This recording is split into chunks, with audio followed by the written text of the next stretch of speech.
children, take out your geography book. Today's topic is volcanic tectonic depressions. Certain volcanic depression presumably produced by collapse, lack of symmetry of craters and calderas. These have been called volcanic tectonic depression. Many deep trench-like depressions on the slopes of volcanic cones have been described as sector grabens and are thought to be the result of downfaulting of blocks. A large area of North Island of New Zealand, including the Lake Taupo Basin, has been described by Williams in 1941 as one of the large-scale volcanic tectonic depressions. There are several volcanic depressions in Sumatra. The largest of this depression is occupied by Lake Toba. World distribution of volcanoes.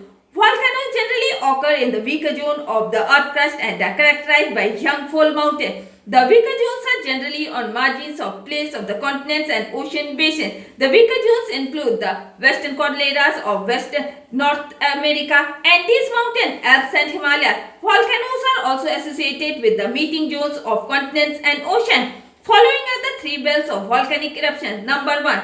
The Circum-Pacific Belt, which is also called the Ring of Fire. This is the most important belt of the volcanoes and is also called the Ring of Fire. It extends through the Andes of South America, Central America, Mexico, the mountains of Western USA, the Aleutian Island, Kamaka, the Kuril Island, Sakhalin, Japan, Philippines, Celebes, New Guinea, the Solomon Island, New Caledonia and New Zealand. A chain of volcanoes nearly 3,200 km in length can be traced through southern Alaska, the Alaskan Peninsula and the Aleutian Island, one of the most volcanic activity parts of the world. In this belt, there are 80 active volcanoes and 10 calderas over 1.6 km in diameter. One interesting peak in Vauxhall, which appears to emerge periodically. Actually, it rises 1,500 meters from the seafloor, where its base is 13 km in diameter. Mid-Atlantic Belt. This belt includes the volcanoes of Mid-Atlantic Ridge. Most of the volcanoes of this belt are of fissure eruption type. It includes the volcanoes of Lesser Antilles,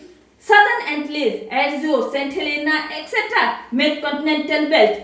This belt includes the volcanoes of Alps Mountains, Mediterranean Sea, example Stromboli, Vesuvius, Etna, etc. Volcanoes of Aegean Sea, Mount Ararat in Turkey, Elbrus, Hindu Kush and the Himalayas. Geysers and hot spring. Geysers is a violent ejection of steam and superheated water from the underground source through a hole in the ground. The term is derived from the Iceland geyser, a country with numerous geysers. Examples of geyser can be seen in New Zealand, Iceland, Yellowstone Park in USA and Cautious Mountain. The subterranean structure of a geyser comprises a number of water-filled chambers interconnected with a central pipe. The whole system is heated by increasing pressure head due to height of column of water. High pressure forces the liquid into a gaseous steam phase. Once a critical temperature threshold has been crossed, the geyser shoot violently into air, sometimes to heights of 60 meters. Some geysers experience a remarkably regular periodicity of ejection. Example, Old Faithful ejection after every 66 minutes and Yellowstone National Park, USA. The temperature of some of the geysers in Iceland and New Zealand varies between 900 degrees Celsius to 1100 degrees Celsius. Sometimes the water does not rise into a geyser, but hot water flows continuously from a spring. Such hot springs are quite common in the volcanic region. It is important to remember that hot springs may occur in the regions which are not volcanic and the source of heat may be radioactive. The hot springs of Sona in Haryana, Rajgir in Rajgir Hills, Puga Valley in Ladakh and Anantnagi in Kashmir belong to this category. Constructive effects of volcanoes in favor of man. Number 1. Sometimes lava actively is profitable to man. For example, lava from plains are very fertile. Example in Java, Northwest, Deccan and parts of Brazil. Number 2. All precious stones are formed within volcanoes. For example, diamonds in South Africa and nickel deposits in Sudbury in Canada. Number 3. Geysers and springs, which are formed due to volcanic activity, are very useful from health point of view as they contain sulfur and other useful minerals. These are important from medical point of view also. Number 4. The crater lake serves as a great source of perennial river. For example, Lake Volcano in South Africa. Number 5. Some volcanic spots are often areas of scenic beauty, hence of great tourist interest. Number 6. Sometimes remnants of volcanoes after erosion help in preserving traces of old civilization. Destructive effects of volcanoes on man. Number 1. Most of the latest volcanic areas are absolutely barren and inhabitable by man. The high porosity leads to immediate percolation and disappearance of rainwater. Thus, no human activity is possible. Number 2. Volcanic eruptions are disastrous, causing complete destruction. Eruptions often force people living near volcanoes to abandon their land and houses, sometimes forever. Number 3. Volcanic activity since 1700 AD has killed more than 260,000 people, destroying the entire cities and forests and severely disrupted local economics for months to years.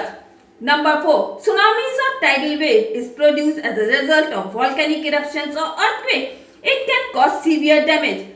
Underground earthquake, volcanoes or landslides can produce a tsunami or tidal wave. This wave can travel very rapidly for thousands of miles across the ocean. In deep water, the tsunamis may only raise the ocean level by a few inches, hardly enough to notice. But as it approaches land, the shallower water causes wave to built in height to as much of 50 feet or more and sudden fold coastal areas. Tsunamis carries a lot of energy, and when they hit the coast, strong current can cause massive erosion of the coastline as well as tearing apart buildings they encounter. Typically, a tsunami will last a period of hours with successive waves drastically lowering and raising the sea level. Though scientists now understand the causes of tsunamis, there are many local factors including the slope of the seafloor at a given location and the distance and direction of travel from the earthquake that will determine the severity of resulting wave. Tsunamis. A tsunami is a large wave caused by an abrupt displacement of water, very similar to the ripples from a rock thrown into the water. Water at any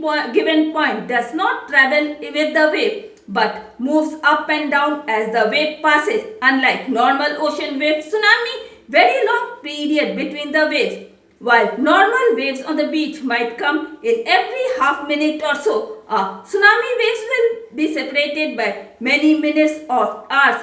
Not only crest of the waves are very high, but troughs between the waves will very slow.